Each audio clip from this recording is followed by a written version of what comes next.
Assalamualaikum warahmatullahi wabarakatuh. Saya sudah mengangkat tangan 3 kali tadi Bapak Mujid. Perkenalkan, saya Faiz, gitu. Gus Baha, saya dari Pamutan Rembang. Ibu saya keponakannya Mbah Yusuf, Mbah Muhaidah. Gus Baha, alhamdulillah bisa bertemu Gus Baha di sini. Senang bertemu Prof. Gerai Shihab.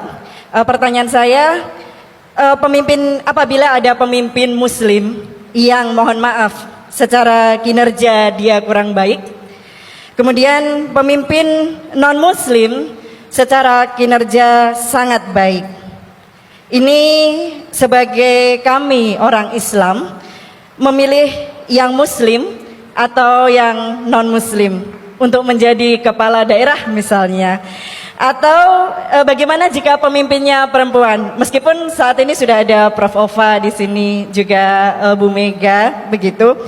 Kemudian termasuk ketika kami di UGM ada rekrutmen dosen baru, kira-kira mana yang bisa kami pilih apabila nilainya berdekatan begitu? Itu pertanyaan dari saya. Saya baru perkenalannya di belakang Bapak Mujid, saya dari Forum Silaturahmi Nahdlatul Ulama. Saya juga pengajar di pengelolaan arsip rekaman informasi di BSMB Sekolah Vokasi, sama dengan Gus Prapto. Mohon maaf. Assalamualaikum warahmatullahi wabarakatuh. Yang terakhir tadi yang pertanyaan pemimpin Muslim dan non Muslim. Memang ini wilayah sensitif, tapi sebetulnya bisa dianalisis secara fikih. Ya, saya ulang lagi, bisa dianalisis secara fikih Nusantara, fikih kebangsaan. Jangan dianalisis pakai fikih yang internal dalam Islam. Saya ulang lagi, jangan dianalisis menurut fikih yang di internal Islam. Kita beri contoh umum saja ya. Kita beri contoh umum saja. Dulu Pak Gores pernah mencontohkan kalau non Muslim bisa jadi pilot beneran, padahal dia non. Sama Pak Munjid yang kiai di UGM nggak bisa jadi pilot. Kira-kira milih mana?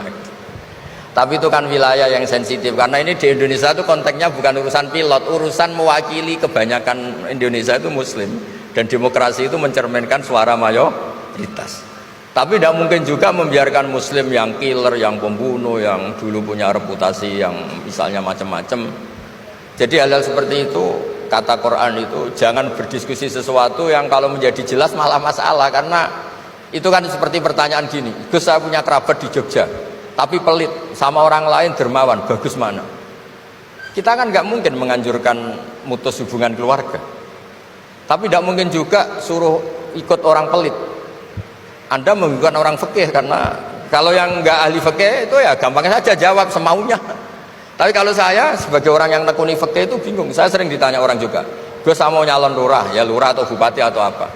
Katanya nyuap itu haram, Gus. Setelah dipraktekkan nggak bayar, nggak bagi uang, ya nggak jadi betul. Yang menang yang bayar. Terus akhirnya fakirnya tak rubah. Nyuapku yo haram, medit yo haram, kata saya. Dimodifikasi sedikit, akhirnya alhamdulillah Gus bar sodakoh gitu. Ya menang akhirnya, berkahnya sodakoh. Karena kita sebagai pemimpin, atas nama tidak nyuap ya jangan juga jadi orang kikir dong. Atas nama tidak nyuap terus jadi orang kikir. Repot kan? Tapi jangan juga bayar yang sampai merubah hukum dari orang yang nggak layak mimpin karena bayar menjadi pemimpin. Itu ya jangan juga sampai gitu. Ya akhirnya saya bilang nyuap itu haram, medit juga haram.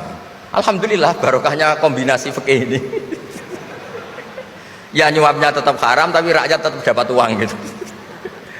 Tapi nanti ketika Anda tidak layak jadi pemimpin itu juga haram karena menjabat sesuatu yang nggak wilayah Anda. Jadi seni-seni ngelola Muslim, non-Muslim, dan itu tidak bisa dipukul rata. Karena itu wilayah-wilayah yang sensitif, yang butuh detail, yang butuh satu peristiwa spesifik. Saya pernah ditanya, Gus, saya ini hidup di Amerika, kalau milih presiden kan sama-sama non-Muslim, milih yang siapa? Ya jawab yang akhafu dororon. Misalnya ada presiden Amerika yang sangat demokratis misalnya, dia membiarkan Islam berkembang. Sama jenis non-Muslim yang Islamfobia, tentu milih yang demokratis. Ada yang dosanya itu membunuh, yang satu dosanya korupsi, ya milih ya korupsi karena membunuh itu lebih ekstrim dibanding korupsi misalnya. Itu ada di aturan fikih Jika sama-sama pasti salah, milih yang akhafud dororen, yang madorotnya ada begitu apa? Besar. Coba kalau kita punya pemimpin yang hobinya itu bunuh, sama yang hobinya rakus harta misalnya. Itu di fikih jelas dijelaskan, milih yang rakus harta kalau bandingannya itu, karena pembunuhan itu lebih berat secara ukuran dosa. Tapi apapun itu, ini bukan pembenaran pada kesalahan, bukan, tapi memang ada aturannya. Kalau ada dua dororani, dua bahaya, urtukiba khafuma, kalau ada dua hal yang bahaya, dipilih yang paling ringan kalau dalam konteksnya tadi. Kalau kita membiarkan pemimpin yang nggak benar, dipimpin orang nggak benar, tapi kalau memaksakan chaos misalnya, ya milih yang nggak chaos. Itu kan ada aturannya di fikih, karena Nabi menghindari al-harad. Al-harad itu chaos, pembunuhan massal, itu nggak boleh. Dan mayu adi ila dzalik juga nggak boleh, yang bisa potensi begitu juga nggak boleh. Jadi saya mohon, di antara aturannya Quran itu latas alu anasya intu bedalakum tasukum. Kamu jangan diskusi sesuatu yang kalau diperjelas malah kamu yang malu. Saya biasanya mencontohkan hal-hal yang ringan kayak suami istri. Misalnya Anda tanya sama Pak Munjid, istrinya tanya, Mas, apa betul saya ini cinta pertama Anda, bukan alternatif terakhir? Wah, itu rata-rata orang nikah itu kan korban alternatif terakhir gitu. Itu kalau ditanya sama-sama konangan itu aslinya itu. Ceweknya juga sama, apa betul Pak Minjit itu cinta pertama pilihan terakhir?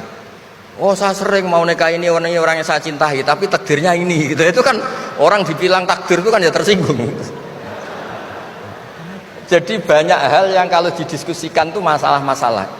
Latas alu an asya intu bedalakum tasukum. Kamu jangan tanya atau diskusi sesuatu yang kalau diperjelas itu malah masalah. Jadi itu etika ya, etika dalam diskusi juga jangan memicu lagi. Saya kira demikian, nanti ditambahi oleh Abi Profesor Kures. Monggo.